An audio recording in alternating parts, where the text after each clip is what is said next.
So today I want to talk about a crazy story. And I'm telling the story not just because it's important, but also to show you guys how the media can turn anything into politics.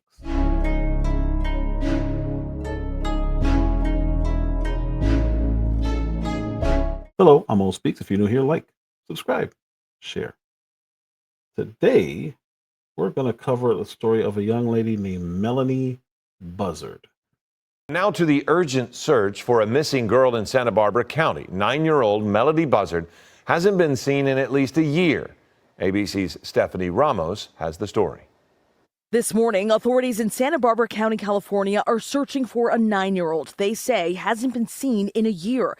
Melodee Buzzard, who was homeschooled, has not checked in with school officials since October of 2024. We don't have anybody that can confirm that they have seen this child within the past year. We don't have a photograph for 2 years. So the photograph that we pushed out to the public is a 2-year-old photograph, and that's the most recent one that we can come up with.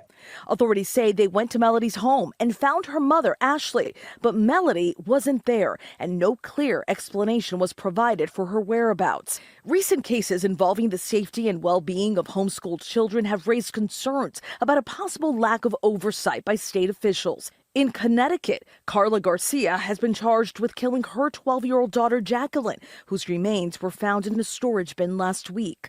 Authorities say Jacqueline was homeschooled and suffered prolonged physical abuse and malnourishment before she was murdered a year ago. So this is the kind of thing that is horrific, but I don't understand how they're tying these two things together. So there's no explanation as to where Melodee is. Did they talk to the mom? Who's the authorities? I want to know who they're talking about. Is this the school district? Who are they supposed to be checking into? Because this is a crazy story on its face. But when I see that they say they don't know what happened to the girl, they asked mom, and mom didn't have a satisfactory story. Okay, so shouldn't she be charged? Is the girl really missing, or does the school system not know where the girl is? There's too many questions here.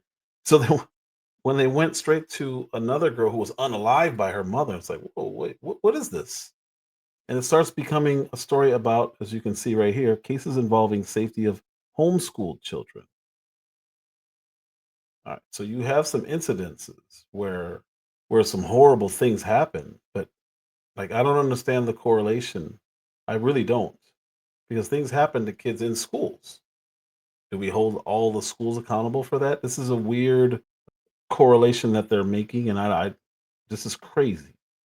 Like it went from a story of a missing girl to we need to keep track of your children if they're being homeschooled, and I'm not seeing the connection here. Stepson is in here. And earlier this year, authorities found a 32-year-old Connecticut man who was allegedly held captive in his home for 20 years. Investigators say the victim's stepmother withdrew him from public school to homeschool him before exposing him to years of abuse. That is an Okay, so even in that, I get it, but we're talking about a 20-something-year-old man, 30-something-year-old man. It's almost like they're forcing this to be a story. What does what she did to him have anything to do with being homeschooled? She withdrew him 20 years ago. Okay, it's almost like they're trying to make up a case for public schooling. Like, what is this? The story should be about missing people and horrible things that have happened, especially to this girl, Melodee Buzzard. And it's now turned into this expose on homeschooling kids as if that's a dangerous thing. This is kind of worrisome to me. I don't like how it took a turn, because I'm watching a story the other day and I'm like, oh, this is really sad. And the next thing I know, they're talking about the public school system, and I don't get it. I don't understand this. Do they want more oversight? Do they want to check in on the homeschooled kids? Because there are millions of people who homeschool and this doesn't happen to. So why are they choosing this, and why are they choosing this now? awfully long time for no one to have information about what happened to this young man and why he was out of sight. The stepmom denies the charges. Regulations surrounding homeschooled children vary widely from state to state, with some requiring regular check-ins and others requiring only minimal oversight. Stephanie Ramos, ABC News, New York. Yeah, I don't like that story because again, it went from talking about a missing little girl to homeschooling and how it can turn out bad. Okay, everything can turn out bad. Anything can turn out bad. Do we really need to do this whole story on homeschooling and not focus on the girl who's missing? Or is she even missing? Because it doesn't even sound like they talk about the mother at all or any of the circumstances at all. It's like they put her up there to get you to watch like a clickbait story. Then when you watch, you find out, wait a minute, this is like a homeschooling advocacy infomercial. What is this? It's disgusting. I don't like that. I really don't like that. It's deception. I've never seen clickbait on the news. Like you see, what happened to this person? Kanye West says what, or Ye says this. Okay, cool. And then you find out, oh, it wasn't that bad. That's a clickbait title. But I've never seen a full news story dedicated to being clickbait. You got me here trying to find out what happened to this little girl. You don't tell me anything about the little girl. You tell me about other horrific things that happen to homeschool kids. Come on, do better. Are police or authorities keeping you in the loop as to any of what's going on?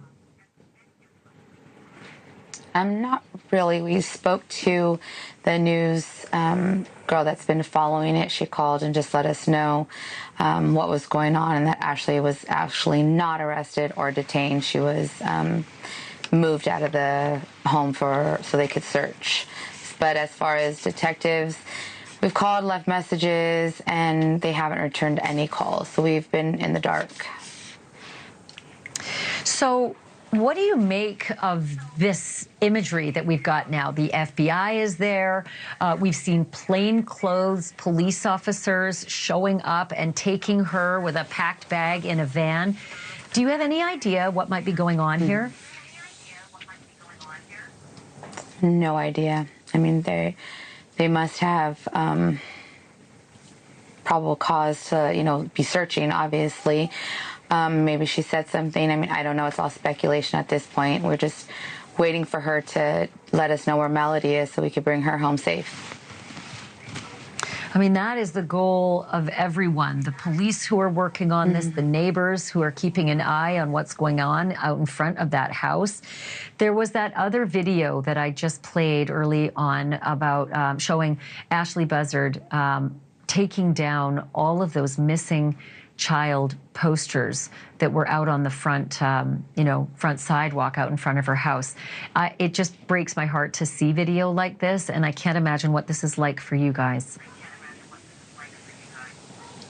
Yeah, it was extremely hard to watch that because, I know my niece went out there, my mother-in-law and family members, and put signs up there, not only for the community to see it, but for Ashley to remember, that you have this beautiful daughter and we want her back, we want her safe. And for her to just rip them down like they didn't mean anything, it's heartbreaking. So I'm curious about what you said about those who set those posters up. Do you know specifically who put the posters out that she's tearing down? Not like exactly which ones. My niece Karina did. Mm-hmm. I myself did put a poster up. So do either of you know if Ashley put any of those posters up? I mean, it's her daughter. And I've been in this business a long time. You cannot keep a mother away from the press or police when their child is missing. They're clamoring for attention. They're clamoring for information. Mm-hmm. They're handing out the flyers themselves. They are not tearing, signs down. Yeah, no, she did not put any of those up. She didn't, but she ripped them all down. It's really distressing to see that. And again, here's this other video of the van showing up with the officers. Are the neighbors able to give you any further information about what they could hear? Because you can see some of the neighbors out front there, and they're sort of within earshot of what's happening. Were they able to shed any information about what happened when these officers? Well, I'm going to just call them what appear to be officers because we don't know for sure if they're officers. But did you hear anything about what was said? Like the conversation that they had with her? Well, either the We didn't conversation hear they had with anything. her, or could anybody hear out on the street or the sidewalk what these officers were saying when they were on location?